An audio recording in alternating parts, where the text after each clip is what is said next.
جی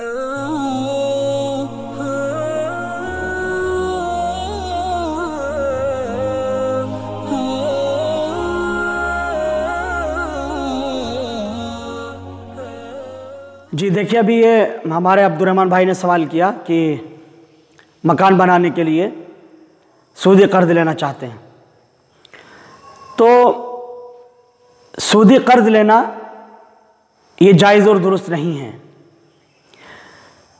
دیکھیے کہ نفلی طور پر جو قرض لیا جاتا ہے، جس کو قرض حسنہ کہتے ہیں، اس کی شریعت میں گنجائش ہے. کوشش کیجئے، سب سے پہلے کوشش کیجئے کہ قرض حسنہ مل جائے.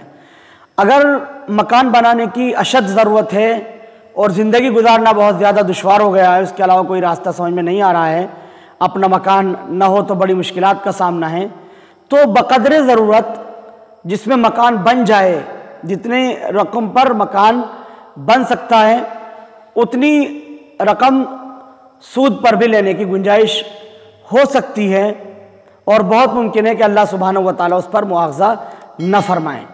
ورنہ سود لینا کوئی اچھی چیز نہیں ہے، بلکہ سود ایک ایسا گناہ ہے، سود ایک ایسا جرم ہے جس کے بارے میں اللہ کے نبی صلی اللہ علیہ وسلم نے فرمایا ہے کہ سود لینے والا اور سود دینے والا، سود کا لکھنے والا اور سود پر گواہ بننے والا، ان تمام پر اللہ سبحانہ و تعالیٰ کی لعنت ہے.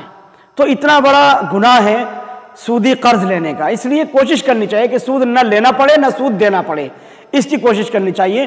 البتہ اگر بہت مجبوری ہے، کہیں سے قرض حسنہ نہیں مل رہا ہے، یا ایسی صورتحال ہے کہ زکوٰۃ وغیرہ کی بھی رقومات نہیں مل رہی ہیں، کوئی تعاون کرنے کے لیے بالکل تیار نہیں ہے، اور گھر بالکل نہیں ہے، اور گھر کے بغیر زندگی گزارنا دشوار ہو رہا ہے، تو ایسی صورت میں اگر قرض لے لیا ہے سودی قرض، تو ممکن ہے کہ اللہ سبحانہ و تعالیٰ اس پر مواخذہ نہ فرمائیں، اس کی گنجائش ہو سکتی ہے.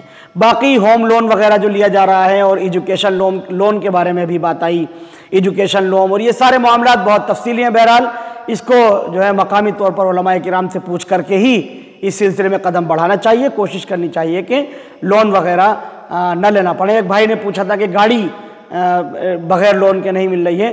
اس طرح کے معاملات اور اس طرح کے مسائل میں مقامی طور پر علماء کرام سے معلوم کریں، اور اس کے بعد ہی اس پر عمل کرنا چاہیے.